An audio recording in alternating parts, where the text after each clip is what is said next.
Some cases aren't just names, they're open wounds in history. Stories that begin in a dark London alley and end up inside cold FBI files. Tonight, we dive into 10 real criminal cases, cases that made even the most seasoned investigators question everything. No movies, no legends. Here, reality is more terrifying than fiction. Welcome to LISNMECAST. To begin, let's start with a case that, even after decades, still drives police, journalists, and ordinary people insane.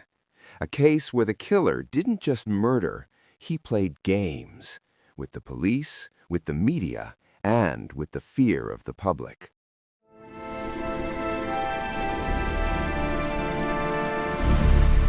(1969), San Francisco.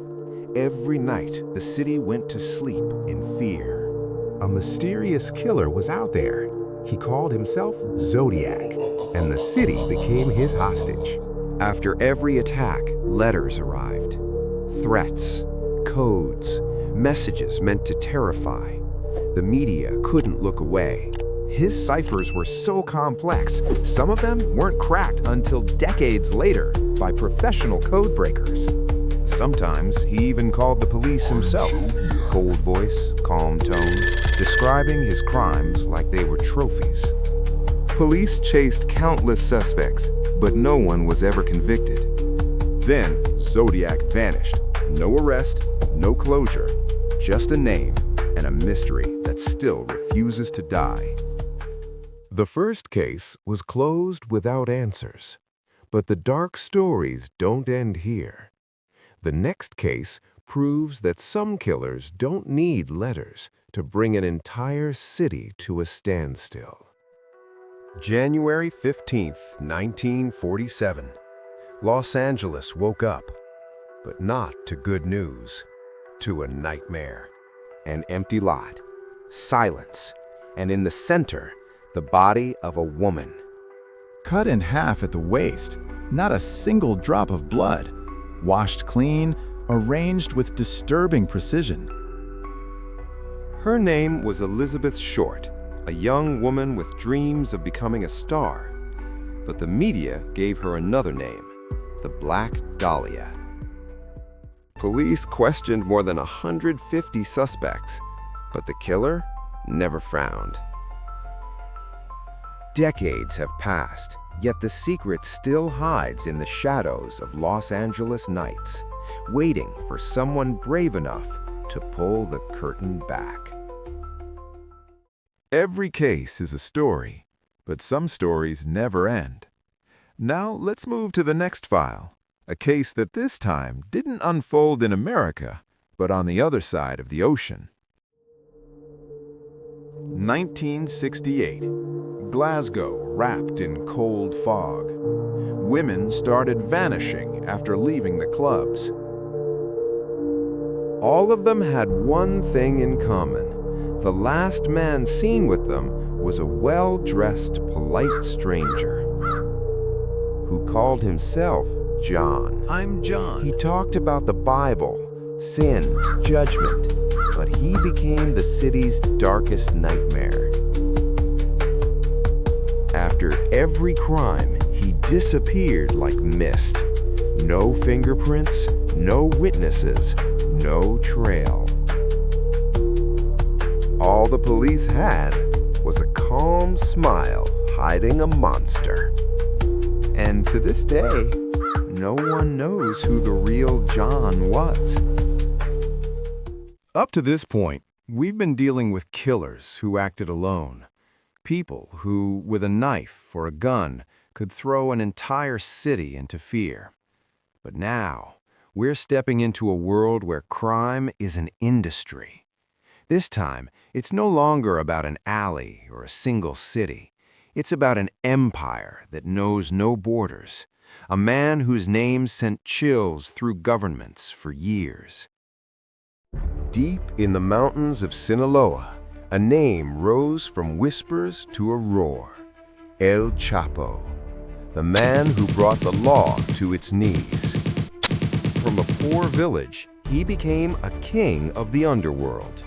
By night, planes and tunnels moved drugs across borders, across oceans, across the world. Money, blood, betrayal, everything flowed under his shadow. They caught him, but prison was never a cage. He dug a tunnel and vanished. They caught him again, this time a covert operation, a ghost hunt. The legend of El Chapo ended, but his dark footprint is still stamped into history. El Chapo fell. His name went into the files. The sentence was handed down. But some crimes don't happen in jungles or tunnels. They happen right in front of the cameras. This time, it's not about cartels. This is about fame, rivalries, and the neon-lit streets of Las Vegas. Las Vegas, 1996. Neon lights blaze across the strip. But that night, something dark was coming. Tupac Shakur, the unstoppable icon of rap, cruises through the streets in a black BMW. Then, gunshots slice through the night. 4 bullets. 6 days later, he's gone. But the story didn't end there. Declassified FBI files reveal Tupac had been under threat. Letters, mysterious calls, shadows always watching. The FBI stepped in, but every trail they followed led to one thing: silence. Tupac's case didn't end here. We're not leaving the United States yet, because this story has another side. And to understand what comes next, we have to stay right here, the same streets, the same atmosphere. After Tupac's death, the entire world of hip-hop shook to its core. But one question kept echoing through the streets: who really pulled the trigger? Police called it a gang dispute, but declassified FBI memos paint a different picture. Cryptic phone calls, threats from the shadows, and names whispered from inside the music industry itself. One trail pointed straight toward Biggie Smalls, but just months later, he was gunned down too. 2 legends, 2 murders, and a silence heavy enough to suffocate a city. Some swear Tupac never died, that he slipped away to Cuba, living far from the spotlight. But the FBI never closed the file, because every time someone gets too close to the truth, they disappear. But not every case ends in blood. For the 7th case, we have to look to the skies. So far, we've faced murder, revenge, and violence. This one is about someone who knew how to disappear. Someone who was neither a hero nor a villain. Just a question mark that still hasn't been erased, even after 50 years. November 1971. A quiet, well-dressed man stepped onto a Boeing 727. Dark suit, dark sunglasses, calm as ice. The name on his ticket, D.B. Cooper. Minutes after takeoff, he handed the flight attendant a note. He said, "There's a bomb in my briefcase." His demand was simple: $200,000 in cash and 4 parachutes. He got the money. The plane took off again. And as night swallowed the skies over the Pacific Northwest, Cooper opened the rear door and jumped. No body, no parachute, no trace. Only a few soaked bills found near a river years later. To this day, the D.B. Cooper case remains open. The mystery of the man who leapt from the sky and became a legend. This time, we're heading to Boston. Not to the streets, not to an airport, to a museum. A place where not cash, not jewels, but history was stolen. Paintings whose value wasn't measured in dollars, but in identity. In 1990, Boston, two men dressed as cops walked up to a museum filled with some of the world's greatest masterpieces. They started with one simple line. "Ma'am, we got a report of a disturbance. We need to come in." Minutes later, the guards were tied up, and those two men moved calmly through the galleries, lifting Rembrandts and a Vermeer straight off the walls. 13 pieces worth over $500 million. No fingerprints, no witnesses, no trace of the stolen art. 3 decades have passed, and the museum still displays the empty frames, like open wounds that never healed. It remains the biggest art heist in history, and the thieves, it's like they vanished into the dark along with the paintings. In Boston, history was stolen. But art isn't always the target. This time, we're leaving the United States, heading to South America, Brazil, a place where the target wasn't paintings, not jewels, but the central bank itself. 2005, Fortaleza, Brazil. A group of unknown men decided to do what no one else dared to try. Rob the central bank. We're planning a heist on the central bank.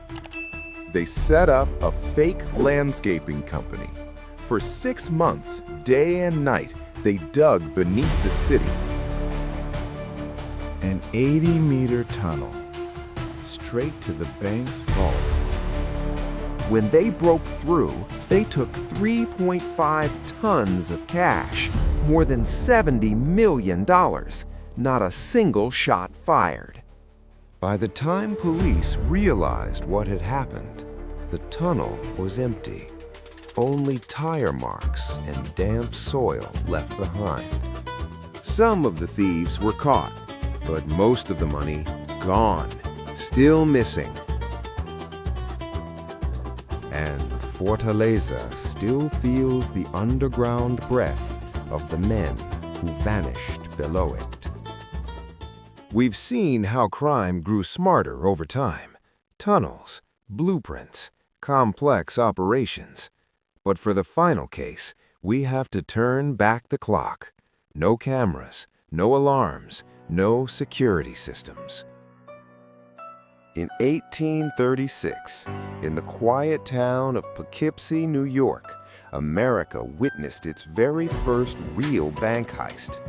Everything began in the dead of night. The thieves slipped in from the back wall of the bank, moving slow, moving silent, more like shadows than men. They cracked open the vault, scooped the cash, and vanished into the dark. By sunrise, all that was left was an empty safe and a town full of questions.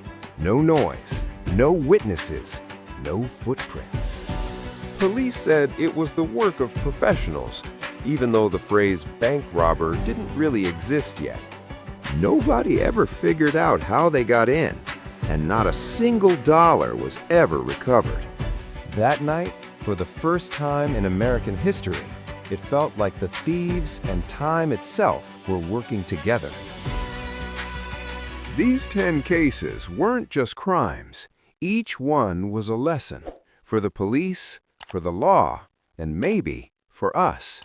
Some criminals were caught, some cases were closed, but some questions were never answered.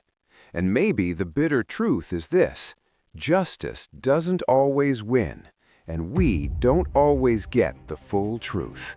If you're drawn to real cases, unsolved mysteries, and stories that keep you awake at night, don't leave LISNMECAST. This is only the beginning. Darker cases are on the way.